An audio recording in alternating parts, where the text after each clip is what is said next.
Fellas, I'd like to know what you think your biggest mistake was in terms of business. If you could make that more about leading your business. My issue, keeping the wrong people on the bus for too long. And that's even at a partner level I've been through. I've been on my own for 25 years going on this year, but having the wrong partner is the ultimate worst. And having the wrong people on the bus, even, subordinates. I don't think anyone's ever an employee to me. I never treated someone like an employee, but some people will take advantage of that. And then you'll feel bad for it. You know what I'm saying? Like one guy was watching years ago, I remember, And it's just saying is don't feel bad. You got to act because remember, it comes down to you.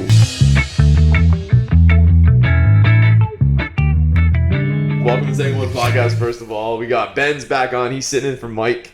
And we brought on my good friend, longtime friend, Kyle Gregoire, who was on episode Who Knows What way back then. Kyle's a good businessman, but more so he's a funny guy with a good sense of humor and a different outtake on things than me, so he brings a good contrarian opinion a lot of times, but he does love some margarita mix. I do. It's fantastic. This is very strong, Kyle. I'm impressed. Yes, it is. Yes, it is. I might have to sleep at the garage gym tonight, maybe. Well, no, I was just teasing. Are you seriously on your phone right now? No, I'm putting a story. Sorry. Oh. I'm sorry. I forgot we're going live. I'm done now. I go out and do. Sorry, but this is helping you. I'm tagging you. Are you sleeping here because the booze or because you showed up already? Oh, no, I smoked in his parking lot, but that only lasts about a half hour. It's legal in Canada. It's fine. The thing is, I'm ADD. I can't do it, dude. My brain is insane, so.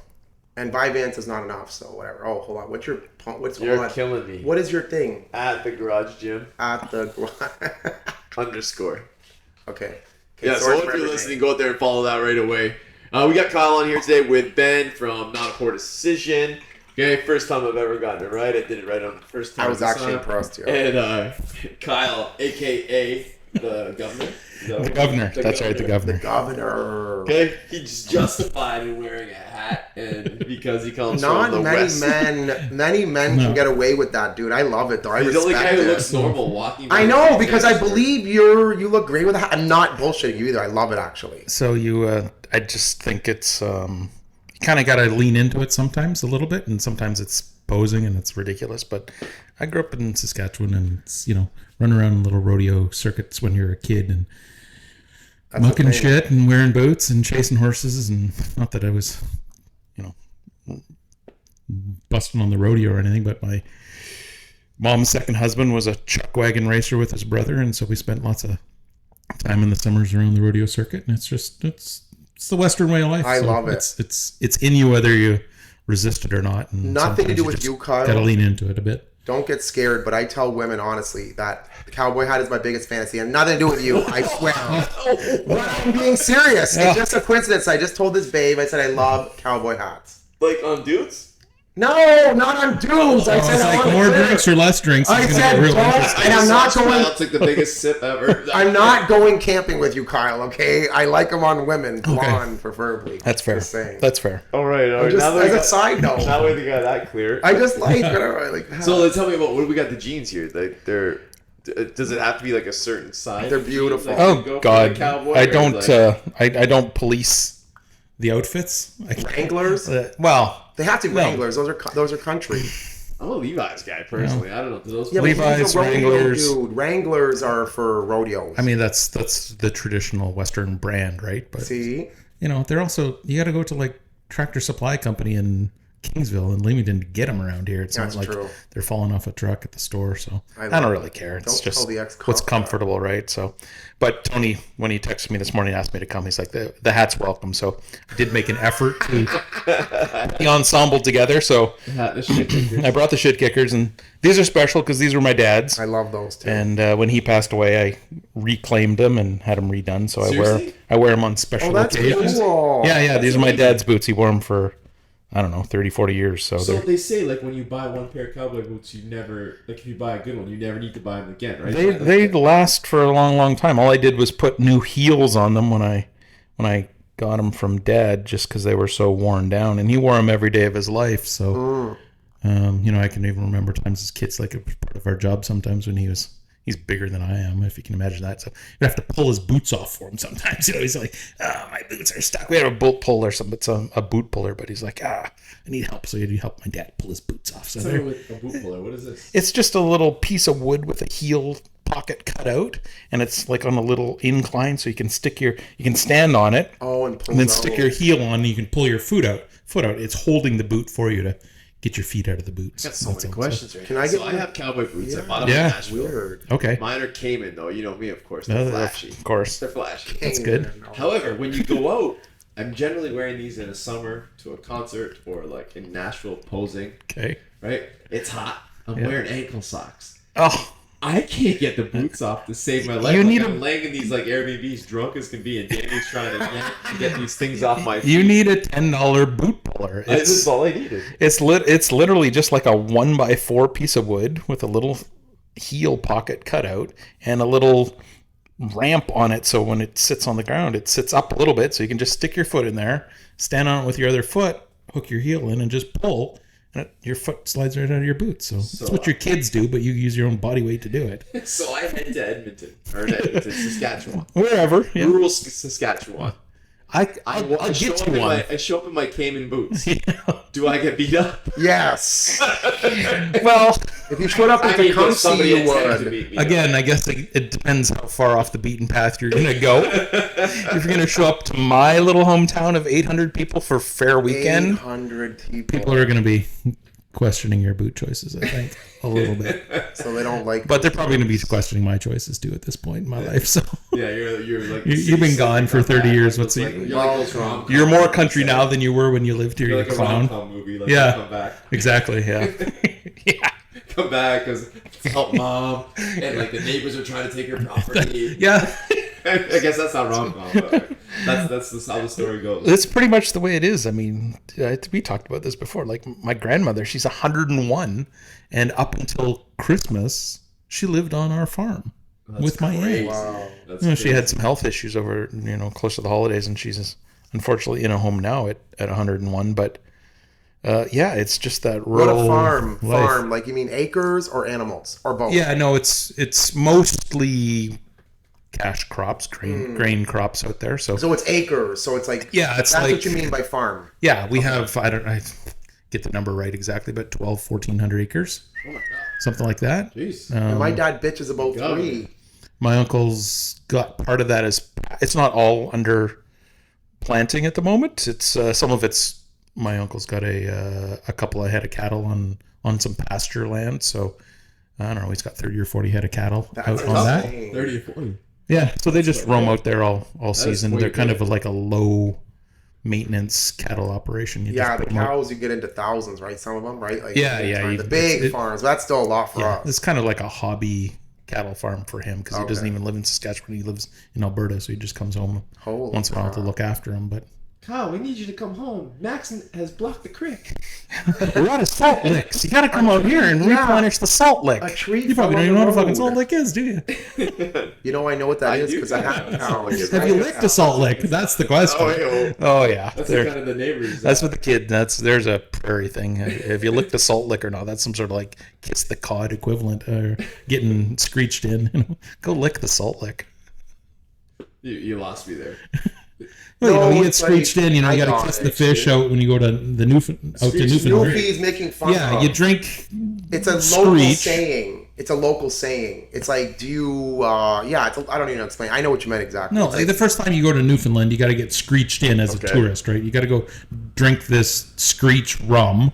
It's like an initiation. Yeah, an initiation. Then you got to kiss a cod fish. Yeah, okay. Live one or dead? Okay, so salt lick kissing is not made fun of. It's a rite of passage. No, I'm just saying that would be the prairie equivalent. Okay, I'm thinking. Because I think every farm kid has probably gone out and licked the salt lick in the field. Mine would be like, lick. So in Tecumseh, be marry my ex. Like, probably, and I did that one. But it's like...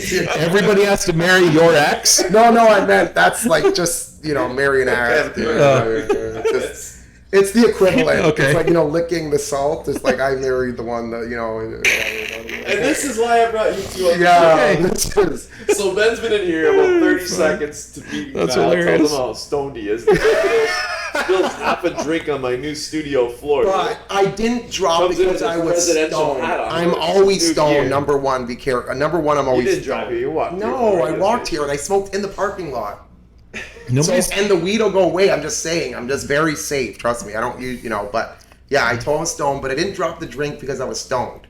I dropped the drink because I'm clumsy. okay. So you're new gear. Fair. You're not a poor decision gear. You look NAPD. very presidential. You look like you're coming in campaigning. Oh, well, What? Ben for president. No. I just brought this hat. I had a different one because I had a whole bunch. I have different colors and whatever. But this shirt says, I don't even know what it says. It says, I think I can show you.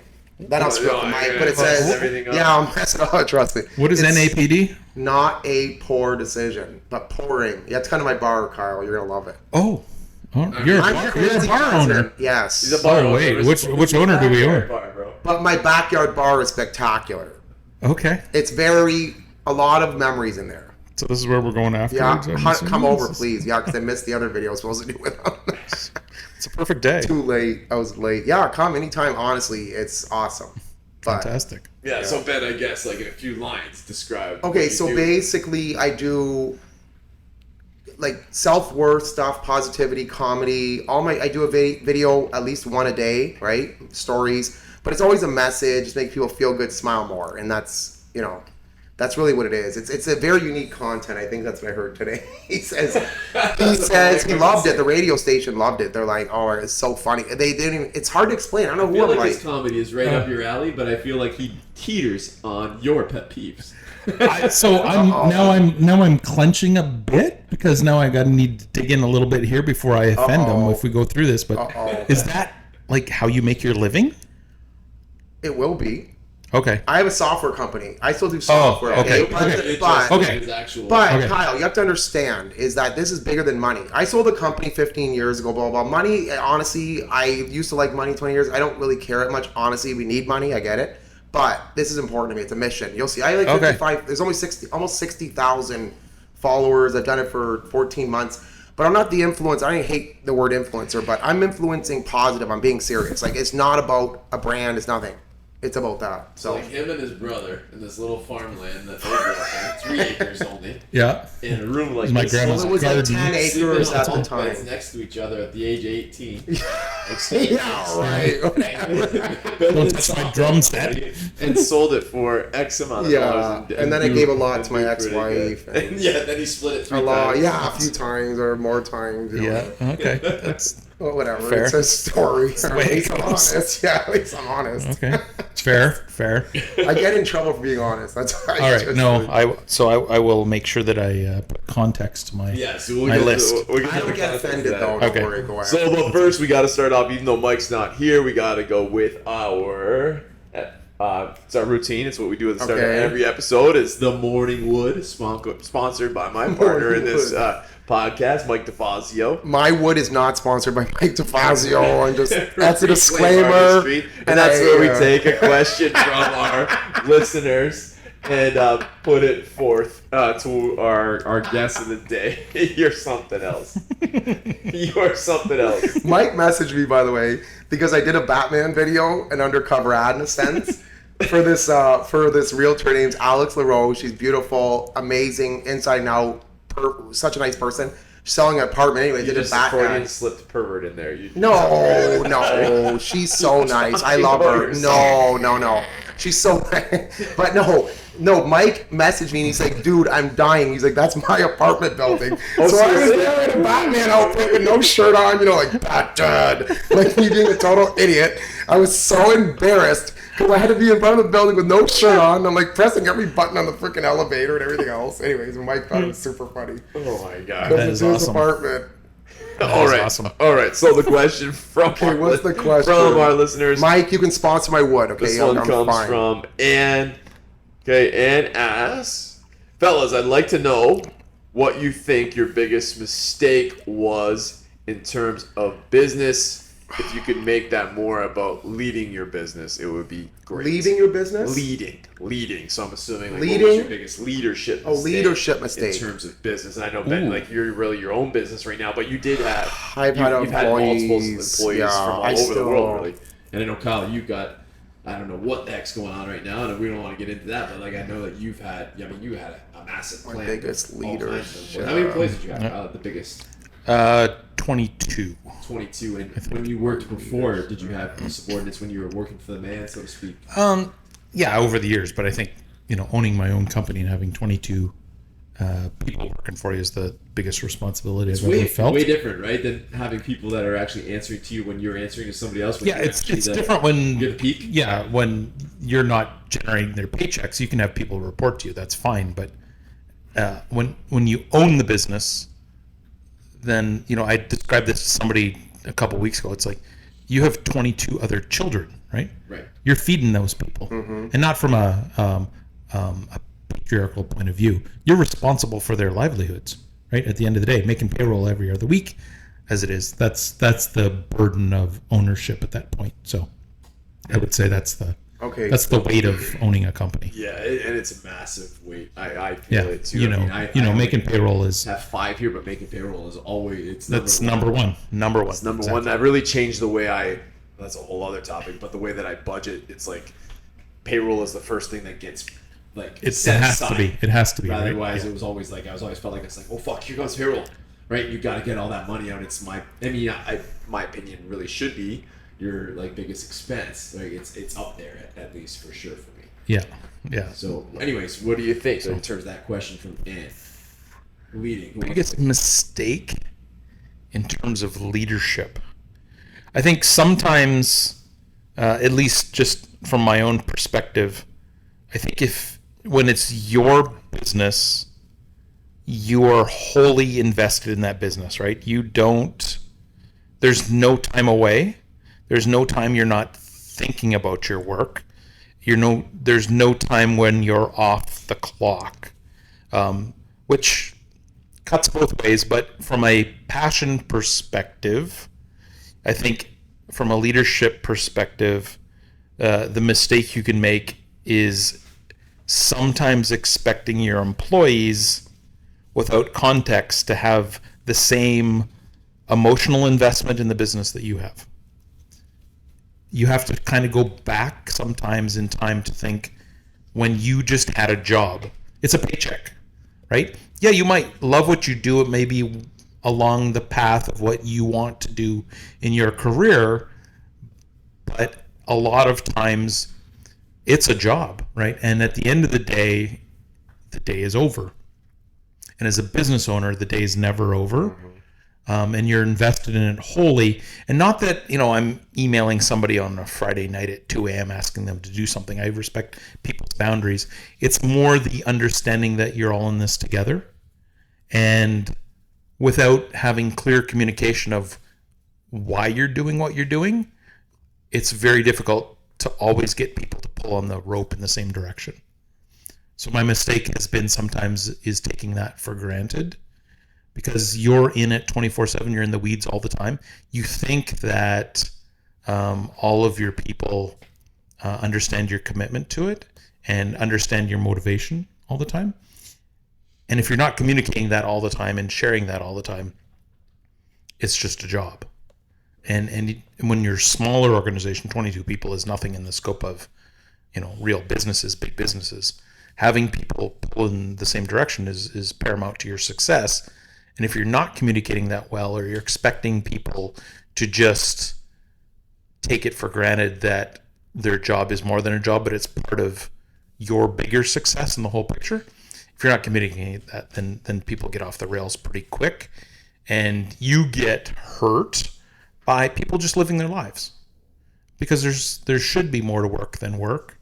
And if you don't have that communication of them being invested in what they're doing, at least while they're at work, you can feel slighted as a business owner that people don't have the same passion as you. And that's not fair to them. So I've made that mistake before of assuming that my whole team understands clearly we're going in this direction for a reason. Like, just no, they just showed up to work and you asked them to do that. And they go, okay, well, this sucks, but I'm going to do that for the day.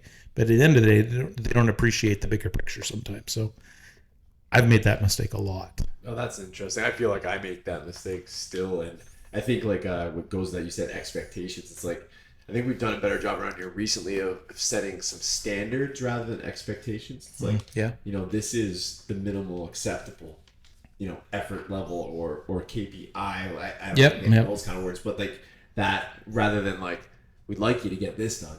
It's like, well, this gets done every day because these are the most important things, and it's moving us towards this bigger mission, which comes with that clarity thing that you just talked about a lot. Sometimes the why is super clear in your head, right? But it's of no concern to people that work for you. And I think a lot of times too, we're like, do you understand? And then they say, yeah. Because they're embarrassed. Yeah. Right, yeah. They don't want to let them walk away. Right. You put people in positions that they're just going to affirm it. Right? It depends how open you are or whatever. But yeah, and what do you think, Ben? What's your... My issue, keeping the wrong people on the bus for too long. And that's even at a partner level I've been through. I've been on my own for 25 years going on this year. But having the wrong partner is the ultimate worst. And having the wrong people on the bus, even, subordinates. I don't think anyone's ever an employee to me. I never treated someone like an employee, but some people will take advantage of that. And then you'll feel bad for it. You know what I'm saying? Like one guy was watching porn years ago, I remember, as one time I owed a lot of Tony money. Worked for you. Yeah, Tony did. I know that was a wedding thing. One guy, actually. But it was only one guy. But yeah, but it's just saying don't feel bad. You got to act because remember, it comes down to you. Just like Kyle said, you're the business owner. These 22 people are depending on you. Yeah, so, and you and not like I feel like when in my times that I've dealt with similar things, like you actually you underestimate again. Maybe it always comes out of communication, doesn't it? Like everything, and that's relationships you understand that the second you take that person off the bus or kick that person off the bus or you open the door and they just walk out, a lot of times that person. A lot of times not as upset as you think when you do let them go. Because they're not happy and everybody else is on the bus. They're happy. Puts that freaking pole in the middle and starts dancing like it's 100% because no, it's fine. Yeah, sorry, I'm turning around. Sorry. I even stopped the story upload because anyways, yeah. I'm gonna. But yeah, man, I think that's one that definitely goes with it is like 100%. And the joy that your team might experience too in that one person who's not maybe meeting the expectations or the standards of the team. I think that's another part is like if the standards are set, then the other team around them can like enforce it. Yeah. Without any power, just through leading and influence, rather than like, we expect you to kind of get this done, but it's not happening.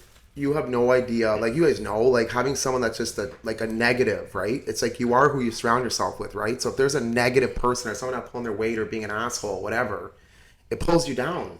Who wants that? Right. Yeah, I think part of the challenge can be that as you mature as a business owner, you're maturing as a person as well. Sure. And then you hire young people and you forget context of what a young person's life is like or about contextually. Correct. I don't give a shit. And well, in a sense. Yeah, in a sense, no one's going to care as much as you. Yeah, exactly right. Unless you incent them. Right, with options or whatever. I was in a situation. I did software, but I did it. I don't think like that might bring them. You're motivating them in a different way. But do they actually care? Yeah, it's the right people on the bus is what I keep coming back to. Yeah, and I think it's the ultimately it's communication at the end of the day and understanding. Just like Anthony said, right? If you look at it, do you understand? They said, yeah, because they did.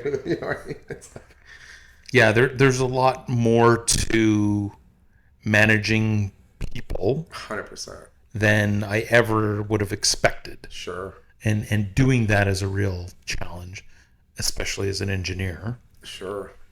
Who doesn't excel naturally in people skills.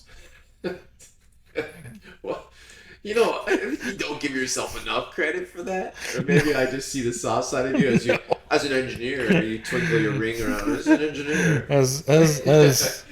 As an engineer, my biggest leadership mistake I've shown in this business is like I have grand plans, and they are coming to fruition. It's just I put people in the positions for those plans way too far ahead, and then I create this expectation of results that they're thinking are going to happen, and they're going to move up faster, and the money's going to come, and the shifts are going to come faster. Jesus, yeah. And then, I almost look like a liar. When it's like I just didn't get there yet. Like, yeah. I know. And I think when you give them that, it becomes almost like a false hope. Yep. The flip side of everything we just talked about is another mistake. is oversharing. Oh, yeah. Right? Because your vision, you know what you want to do, and you want to motivate people, and you want them on board with you. And then when you share that vision in too much detail, like you said, that's like, okay, well, when the fuck's that going to happen? Right? People have a very short you have no span, idea what it takes to move that next step. And I think the confidence of what you shared at, the excitement, also brings something in them that makes them think that this is going to be a 30-day or a 60-day. Yeah. And they don't see the delays. Setting expectations. Like the ones you discussed with me. It's with, years. Like, other people, like, whether it's a permit or an agreement or something, or shares that need to get broken. Like, it's just so complicated, some of these things. It's so And slow. sometimes you're waiting other people. Yeah. And it was out of your control. It's out of your control. Been through all this. Yeah. And, I mean, for me, it's a lot of time. I'm doing this for the first time. So I'm telling you what my expectations are as well to help you align your vision with mine. But then those expectations aren't met because it's out of your control. And then you can't share everything with them. They're just like, well, that's bullshit, right? You haven't done what you said you were going to do. And you're like, oh, I'm fucking trying. And I think when people see you when you it's first so start, hard. It's like they see you. It's like when you lose weight. The first 10 pounds, 20 pounds is way easier than the 30 and 40. And I think like when you start to build your business, it was like, yeah, we set these goals and then we fucking smash them. Lose weight? Quick. I just threw that out there in case I might make a sale at the end of this, but it's a good idea. But you hit those goals so easily and so quickly that your team and yourself actually become too accustomed. It's like, man, this business thing is easy. Well, then going from whatever that is, 500 grand to 750, or from 2 million to 3 million. Not that I know those numbers, but it's just that much harder because it's that much more. Yeah, like you have to output. It's exponential with almost the same amount of resources because those increases don't allow you to get that many more employees. Never, not here at least, not 2 or 3 million, but not where I'm living. Never fight. And it's such a good point. It's because you have to keep, and it sucks because you have to find that balance because you have to have a strong foundation, right? And your employees don't get it, like you just said. Yeah, get absolutely. It because they were believed, but the thing is, you believed it at the time too, but they don't. It's complicated, but you have to have a strong foundation. If you don't, it won't stand up, right? So you got to take that time, whatever it takes. But people, I know, very good point. It's incenting people's hard too, right? It's like keeping them interested, and there's no attention span, and this and that, and filling positions these days, I think it's a challenge, right? So you fill positions as you can, and then here's the weird dynamic. I don't know if you've had this or not, but you hire somebody and you don't like them.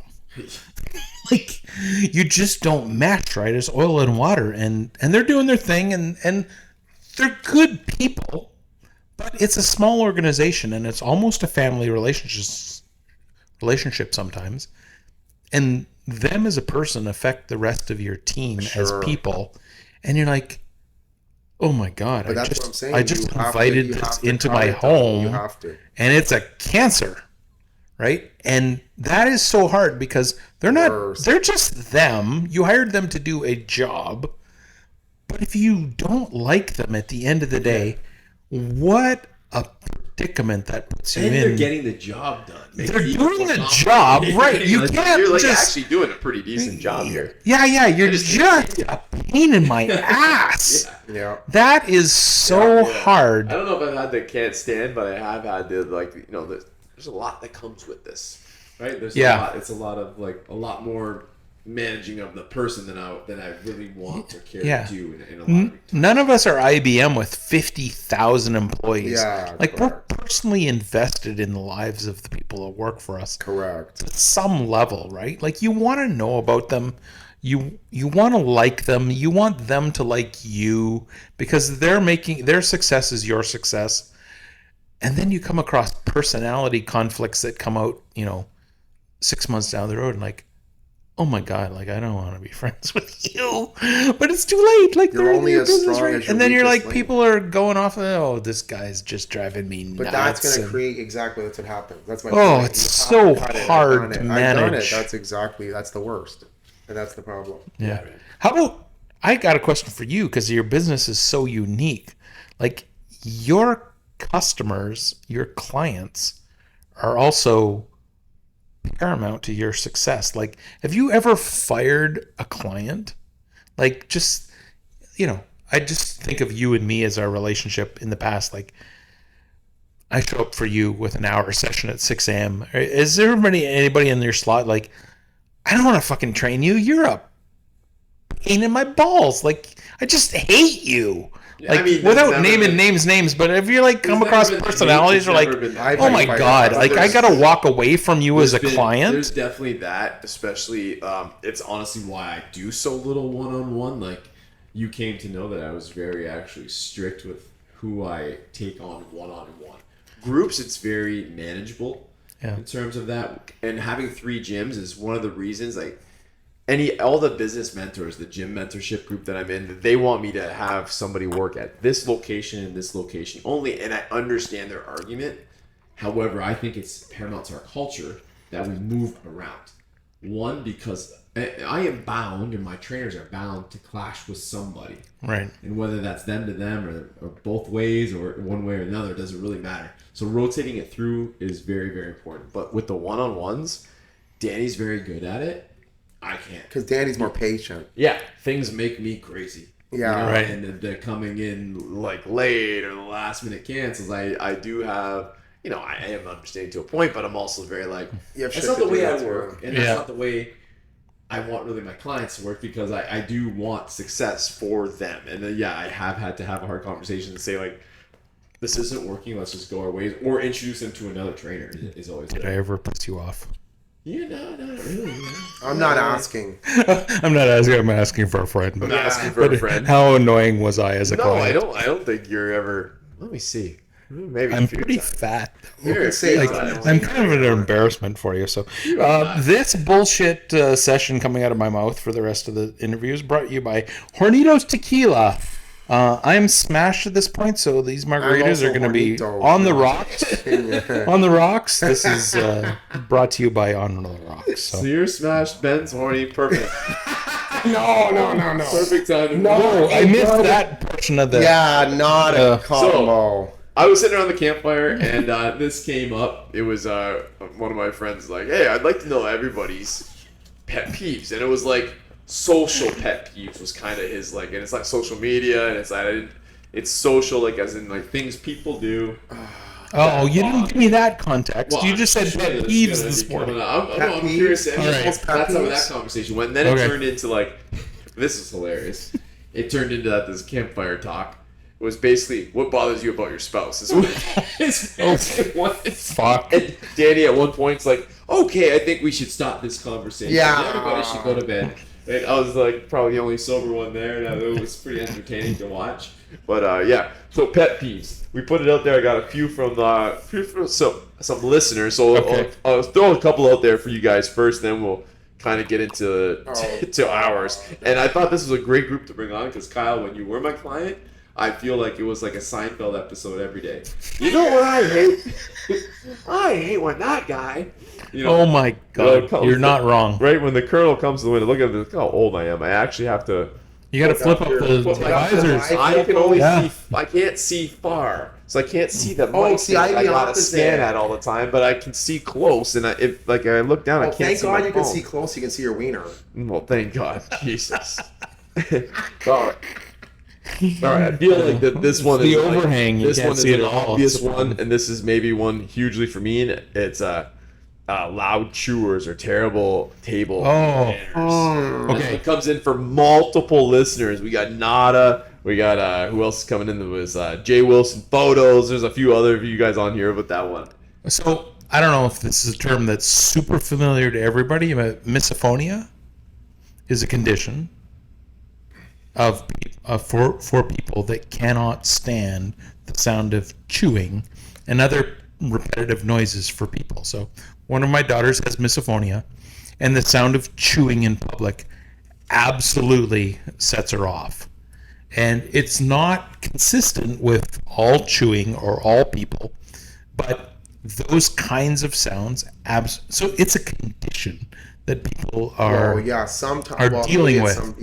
So repetitive noises Yeah, I mean, chewing. I don't. No, I close my mouth, but I have big teeth. teeth. Kind of. I'm wondering. Are you rocking the Invisaligns at the moment? No, because your teeth are fucking glossy, dude. It's probably because I've been drinking this margarita mix. Like I have real teeth. I got them verified on live, like on by you a have real your dentist. teeth verified? Yes, they got a blue check mark from a dentist in Portage, Michigan. I can't make this shit up. You cannot. It is true. It's true. I got my teeth verified, but my point was they're really your teeth have their own Instagram account? Yes. So they make a lot of noise when you eat. BensTeeth.com. So I feel like this, for me, it comes from my father, because he was like, my dad. He's very particular in his ways. I don't want to make him sound bad because he's the nicest man. Hilarious. But he is all over about the table manners. Yeah, he was like a dog, eat with the dog. Yeah. Okay. So we're talking about like I'd rather excess table noises. But dude, I'm cursed with it now because my son He's a chewer. Oh his mouth open. God. And me and my youngest son are always all over this. What about Danny? Danny's fine. No, Mom, she doesn't care. Mom's not gonna. No, it's mom. She's so chill. No way, moms are gonna let that go. Chill. Yeah. No wonder why my mom loves me. It's unconditional love, baby. This dude comes up to me last week to talk to me about some stuff. I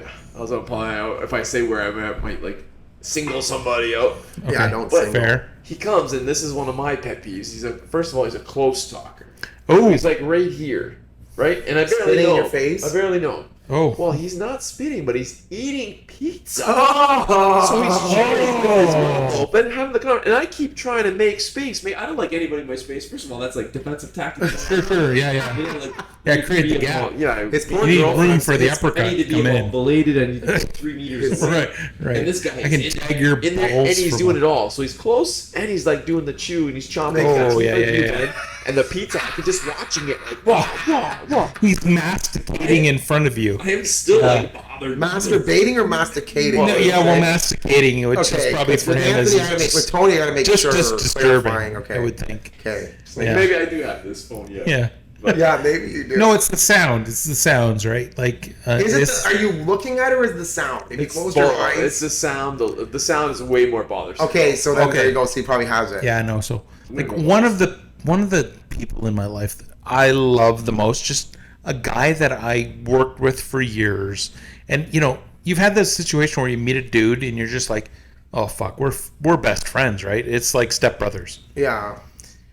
I love this dude from the second I met him, except that he spits when he talks. Oh. And I just like, oh man, like I can't have a long conversation with you because at some point you're gonna chew. Does he know this? No, well, I like no. He's 10 years older than me. Oh, like you can't just bring that up at that point. And you're. I met him when I'm 25. He's 35. He's like important in my life, and like you can't just, dude, you spit when you talk. I don't think he's aware of it at all. I don't know, but you're just like every time. Oh my god, like that sets me off. That sets me off, but only because he's my buddy. All right. Also on the list here, this one I didn't really get this one. Maybe you guys do. Well, Ben, people on their phone not paying attention. Well, never mind. Let's go past that one. So we'll single you out. Okay. Go ahead. Say what I said. I'll say it. How no two debit, credit, or chip readers are the same? And what's with all the questions? That's a good damn question, actually. What's with all the questions? Listen, I don't understand. No, listen. So the ATM, okay, so when you go pay for groceries, okay, why do those idiots have to ask you if it's debit or credit? Isn't the machine smart enough to pick up the fucking identifier? Oh, yeah. Dumb fuck. Like, that is stupid. It's basic. No, but I think before it sends it, dude, but I think before they send it to the unit that you tap, debit and credit make a difference because they get charged for the credit. Oh, okay, so they're forcing one maybe. Right. So whatever which way. So your interaction is transparent. Yeah, but on their side of it, it goes into a different category. But the reality is, it should be the customer's choice, and whatever it's easiest. No, it's just no. They need to know what the card is. I understand because debit's 15 cents and credit's 1%. Okay? Yeah. I get all that. But what I'm saying is, I don't know. It annoys the fuck out of me. Is what I'm saying. You know what? I get it though. When I was traveling, they would have it's like a digital punch code, right? So like imagine my phone screen here. Yeah. But they would scramble the numbers all the time. What? So I'm assuming that somebody can't stand over and see the it's where was that? You want to see that how often you mess that up? I want to say Mexico or Brazil or somewhere I've been recently, and I hope weed's not legal because how the hell would I do that? You go to punch in your thing and you're like, you do it so, like, how much that makes you pause and think, and how hard it is for you. So on your phone, it's 2115 isn't showing up in the right spot. It's all different. Your 1 and your 1 and your 5 and your 2 are over there. Yes, so they hand me that would fuck me up. Right? And I go to punch in my code, and then I punch it in wrong, because then you're like, oh no, because the number's in the wrong spot. And then you go to do it again, and you can't remember your numbers. Oh my god, I've never seen that. Because it's automatic, right? You're not even thinking about it. With the MasterCard. Right, it's just a pattern thing. Yeah, it's a pattern. Right. Oh, geez, I've never seen that before. Yeah, terrible. Oh, that's so. That's a huge pet peeve. Yeah, huge. I know my number, but holy smokes, I would screw that up for sure. For sure. Holy smokes. Holy smokes. You sound like Gary. You sound like Gary Smith. I'm that guy too. That there's one piece of paper. If somebody could get, they would have access to everything in my life because Dude, look at this. Password. Oh, I'm gonna show you. Well, careful. This is well, I'm gonna show you. I'm not gonna hold it up to the camera. Video. Let's see. Don't play on your phone. Anthony does not. This is probably it, right? Yeah, this is it right here. Look. Fuck you, people! Don't steal my phone. But I have a note. I had notes in my phone called "Passwords Master List." Yeah. And I'm just gonna show you. Like, look how long this is. That's what she said, Kyle. Dude, these are all the passwords. That's a lot. Yeah, for everything I do in my life, especially business related, bank accounts, everything, online sign-in. I let Google save all my passwords. No, because they all have to be different formats. No, I save them, but sometimes it's like, we updated our policy, re-enter it. And you're like, oh my god, I don't know. I never typed that in. I just use my fingerprint. Man, a lot of them transfer over, but the ones that don't, it's torture. I know. It's a nightmare. Okay, I'm not checking my banking. I know. Not a word of a lie. I've got to have 100 different apps in there. I swear I keep my other phone for 6 months now because I'll have to go back to it and it still works on wireless, yes, right? So I'll go back to it and I have to check my banking account. I get it. Oh, yeah, exactly right. Uncomfortable little hand touch we just had there.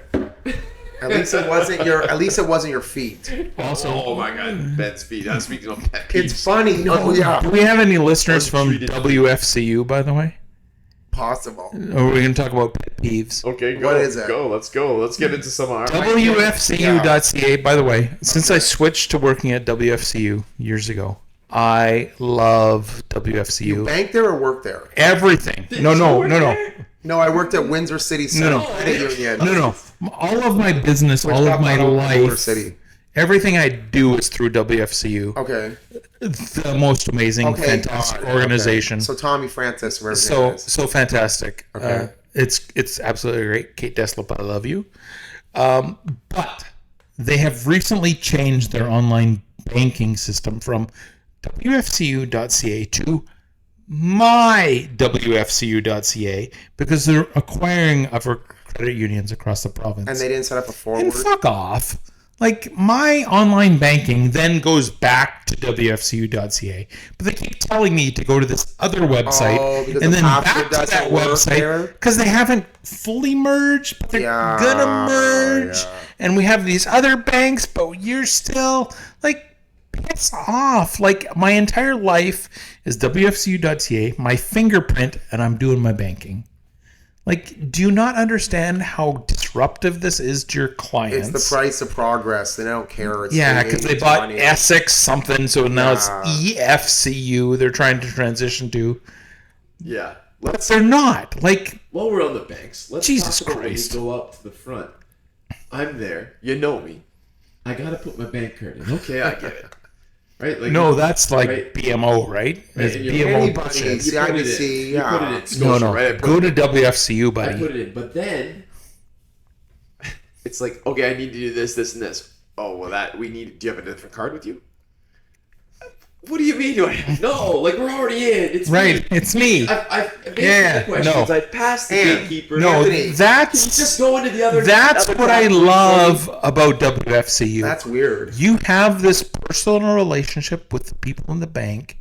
It's a bank, but only better. And I agree. WFCU is fucking amazing on their customer service. Shout out 1,000%. I've never dealt with a financial institution as personal and as kind and as responsive as WFCU. It's just their transition to this new website sucks balls. but the people and the organization behind it are so far beyond our regular banking.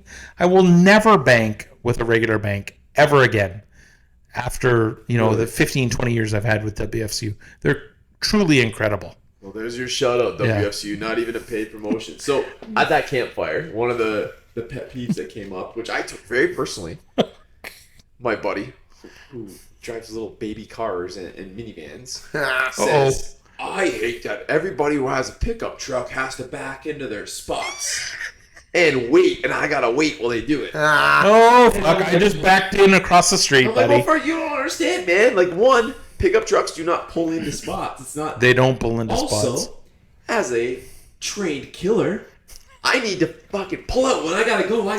Yeah. Right? So, like, there's 2 spots. I took great offense to that. You're not a truck guy.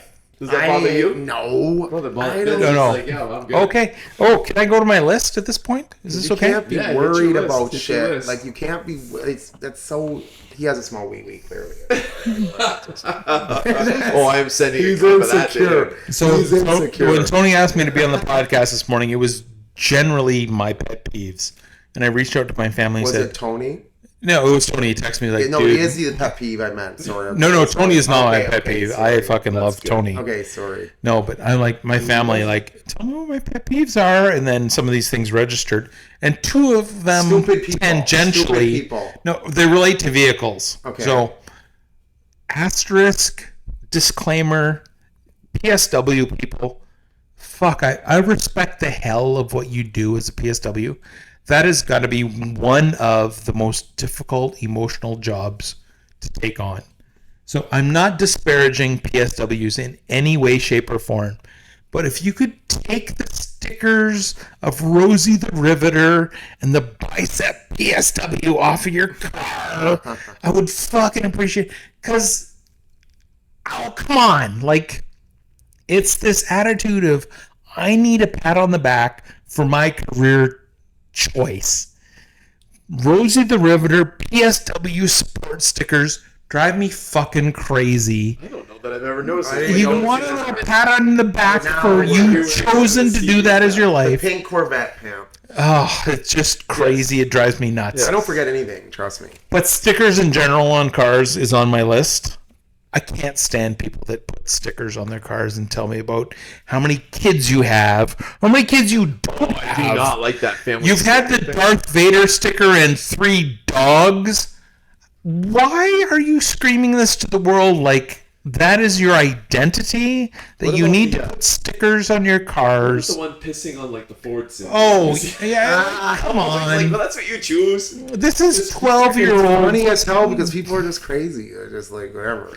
But some people... Stickers on cars drive me absolutely nuts. I can't. Absolutely nuts. They don't drive me nuts, but I'm not a fan. What else you got on your list? See, Kyle's just a little bit older than me. I feel like this is what I'm becoming. Okay. So these things that just bother me are going to make me irate in the next 5 years. Cool. This is where I'm going to sit on my porch and show to the clouds about. Because you are red and you are fired up. Yeah. So, okay. So, top of my list. Okay, my wife recommended this one, which is true, but this is very personal. So, nobody has this. I fucking hate mismatched hangers.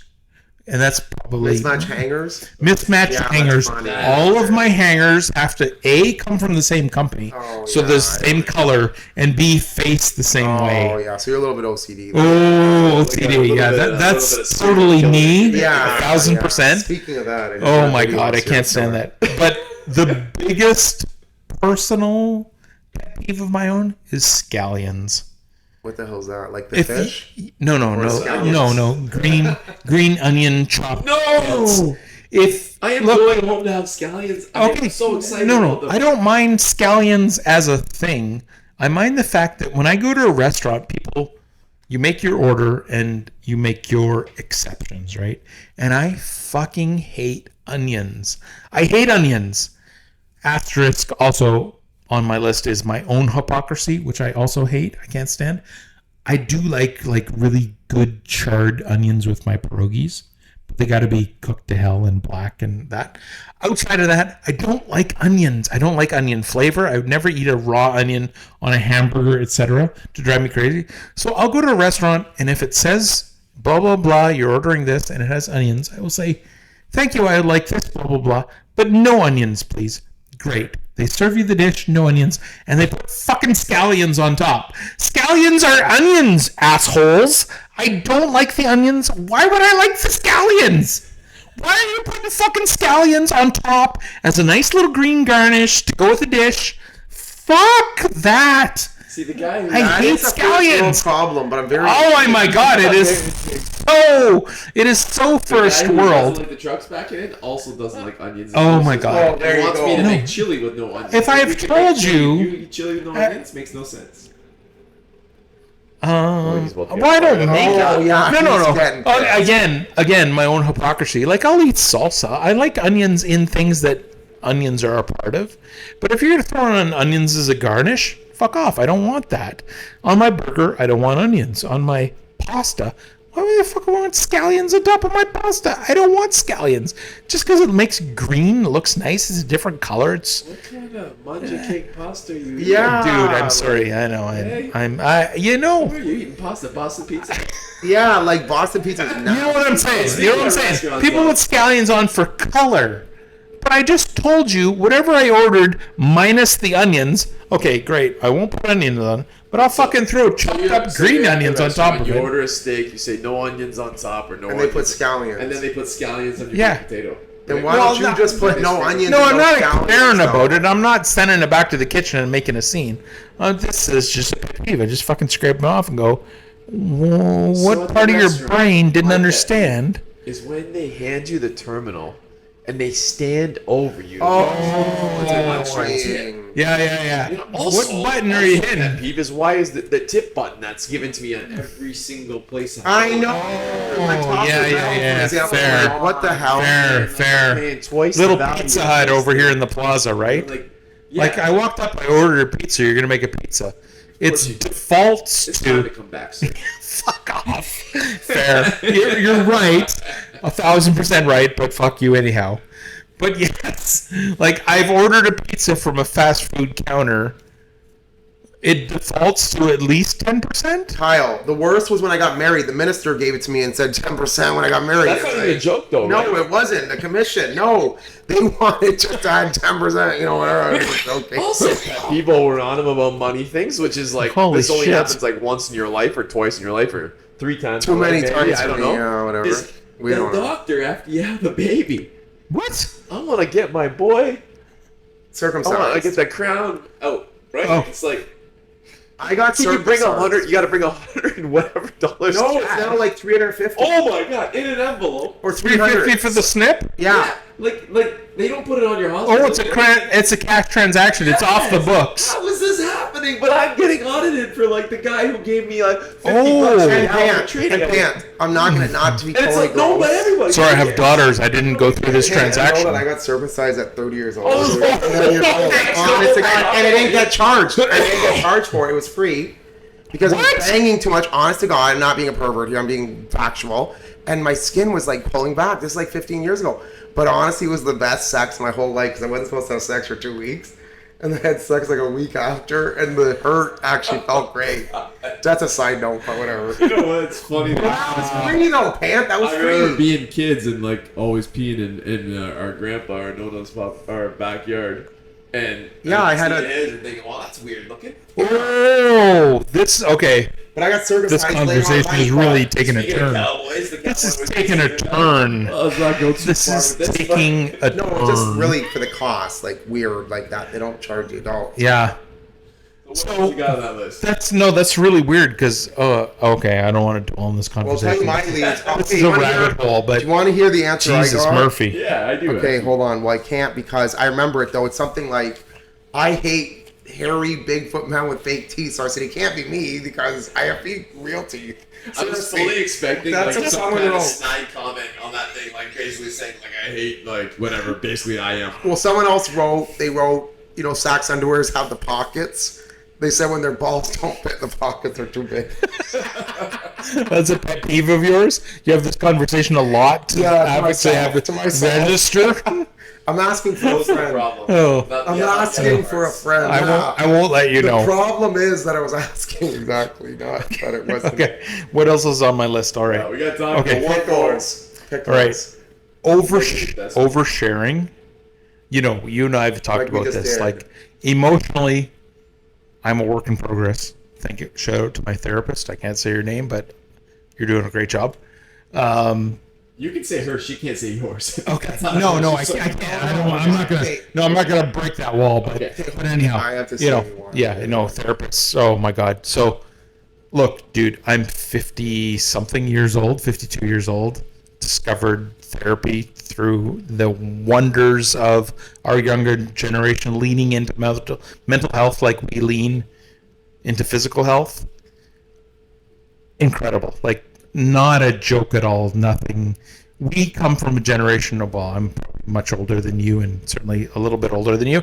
At least I come from a generation where mental health is, sweeping under the rug. Don't talk about it. Yeah. I have 2 daughters that come from a generation that mental health is as important and need to be as addressed upfront as your physical health.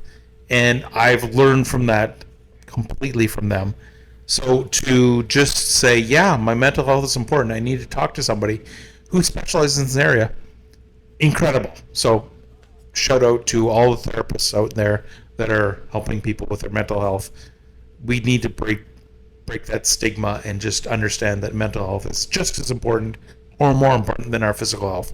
You got to do that. So anyhow, recently, year ago at least, I'm into mental health, seeing a therapist.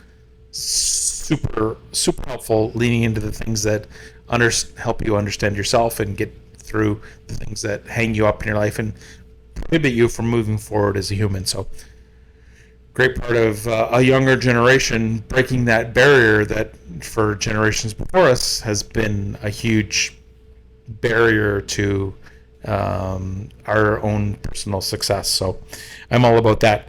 But okay, so I don't do well necessarily with emotions of people that I'm not super close to. So when I say oversharing, people at work telling you about their very personal issues, I can't fucking stand that. Like, I don't have emotional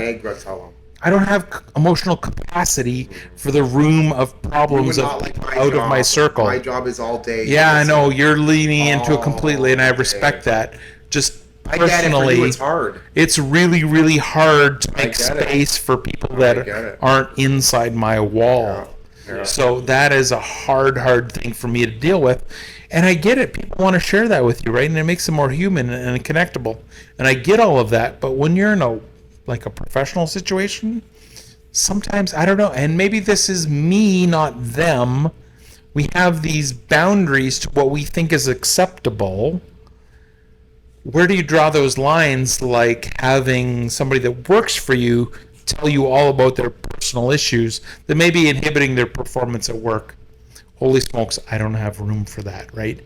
Maybe I need to make space for that, but on my own personal level, that's a tough one to make room for. A whole episode, right? Yeah. Like, I'm paying you to do a job, but you come to work with your baggage. Right, they also look at you in a certain way. Yeah, right? exactly. You're basically in a position of authority, right? A position of trust. Right, right? And some of that's old school, right? And I don't want to be that. Dealing with multiple generations away, right? Your generation, whatever you are, boomer maybe, let's say. Fuck you. Well, I don't know what it is. I don't know what it means. Gen X, not boomer. Bitch. Okay, whatever. I don't 71, baby. Okay, I'm not saying you're old.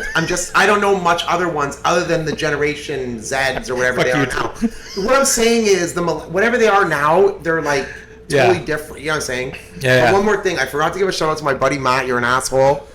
On Roxbury, and I say your last name because you're a professional asshole. But whatever, I love you still. I'm sorry to say that. Amazing. Totally off topic, but sorry. This one went everywhere I kind of wanted it to go. I forgot on Bell. Right. Sorry, I forgot on the other So station. oversharing I have an issue with just because I don't know how to deal with that. My own hypocrisy, I mentioned that before. I have an issue with that. Influencers, and this is where I'm. Oh God! Here we go. Come on the show, make fun of us. Self-branding. No, influencers / self-branding. And I sit here in a fucking cowboy hat, and I live on Buffalo Island. I'm an asshole. Yeah. I'm a douche. I'm a hypocritical. I get all of that. I'm an engineer on Buffalo. What about you're talking about influencers that push these lifestyles that aren't real? I think The it's diamonds. I don't push that. Yeah, no. I know, and that's why I want to throw that, and I want to be really careful. No. I don't want you to get offended. I'm just talking like it's our I get it. times version of grifters. I don't actually want to have a job. Nobody under 52 knows what that is. Yeah, I didn't grifters, know what grifters is right? either. Yeah, I don't know. fair. So please. Is that like someone that jumps on trains and goes from city to city? Donald Trump is a fucking grifter. Snake oil God, salesman. let's not get into that. I'm not who I'm.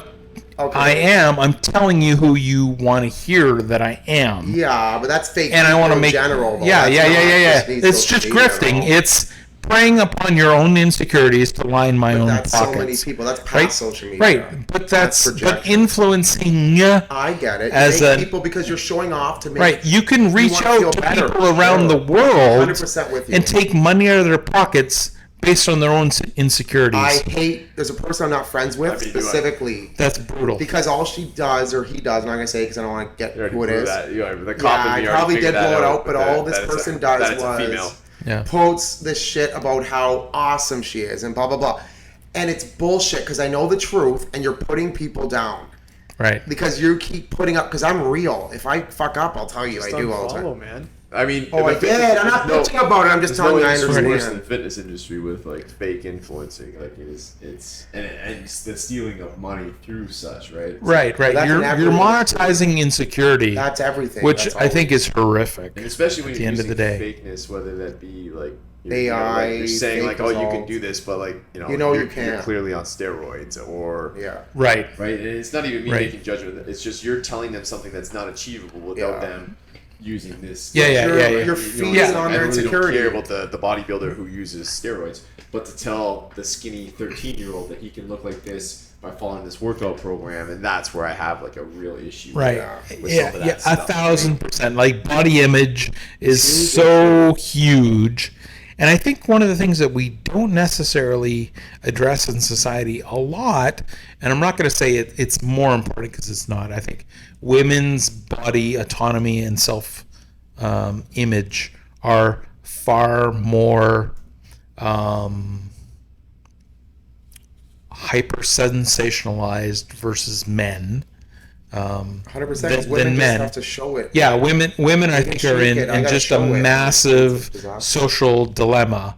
But from my own, algorithm within Instagram, as an example, there's some Italian dude who's like 65, 70 years old.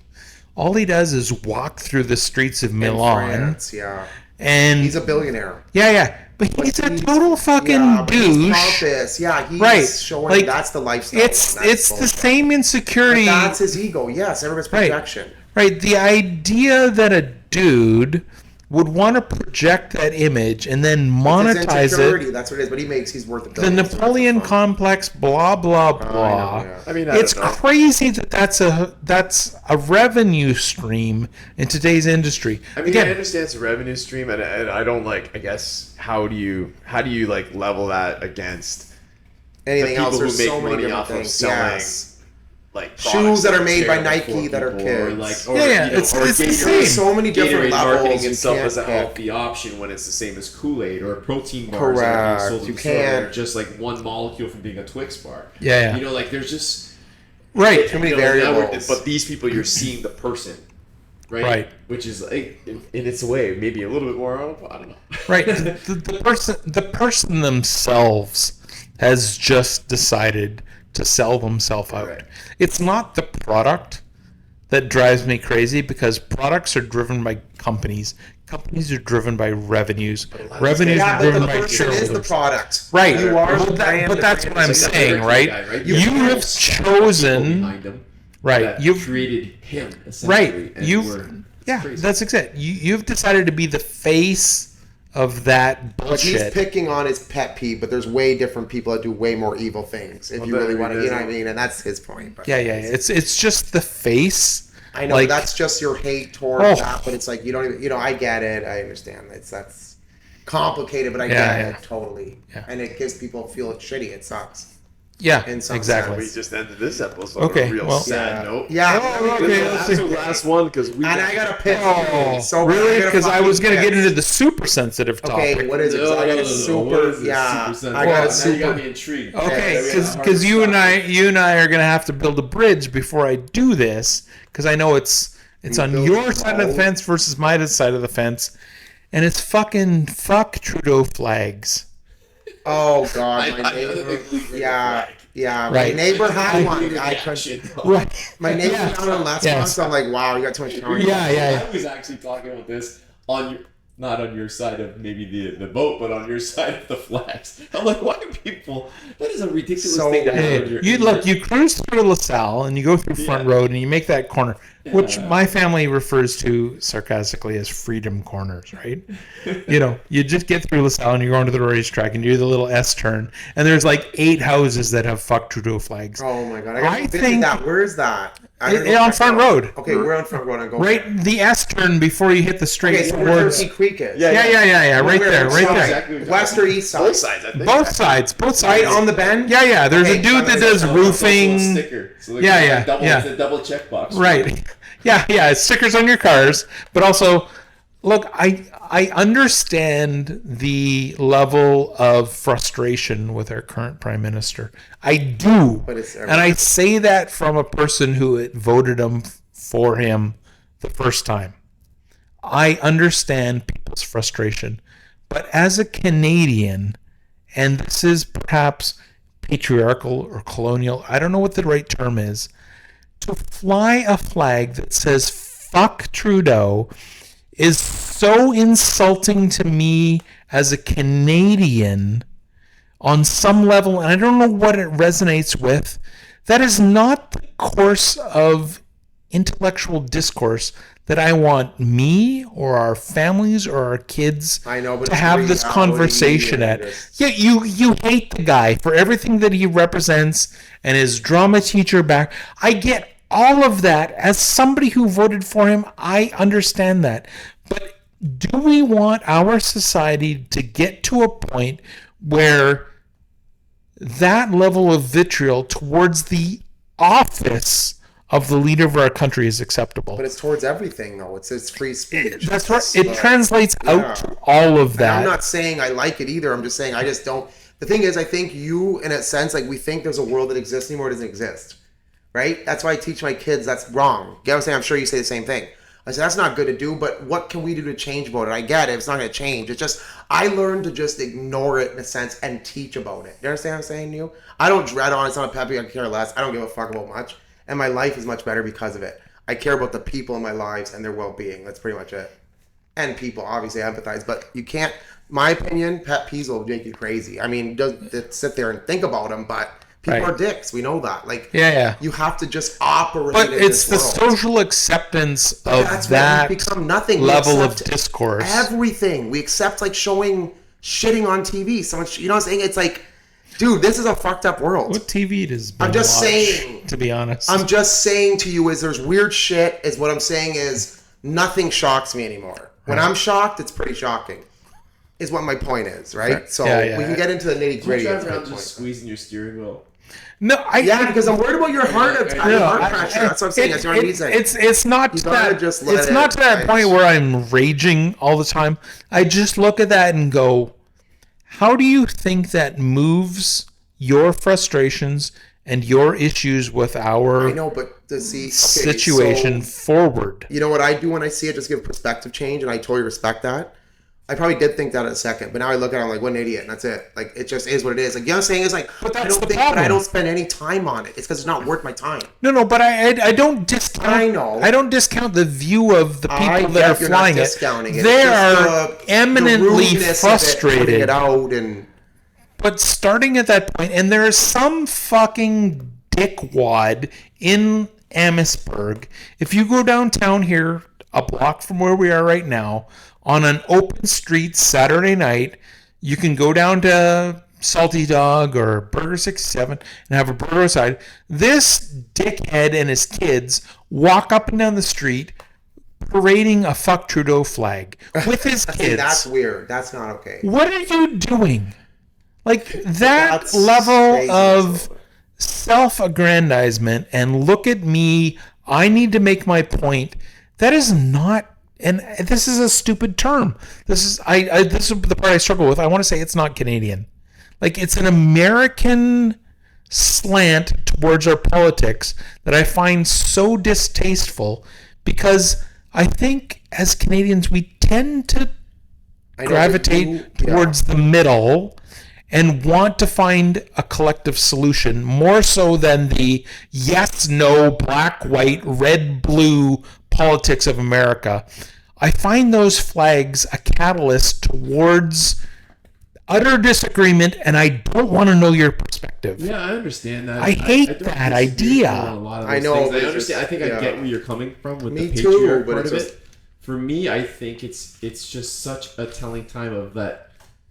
What's happened with the government has made people feel that we are not that anymore. That it is not that way. It is actually black and white, and it's being told from us from the top, which is causing this kind of upheaval. Yeah, so, anyways, the guys, it is time to call this on that. We could get on to we'll see you next week. Yes, you'll be back. You will be back. Anyways, guys, thank you for the show. The Pet Peeves. I think we brought in the perfect people to chat about this today. Sponsored by Hornitos and not a poor decision. Go follow Ben.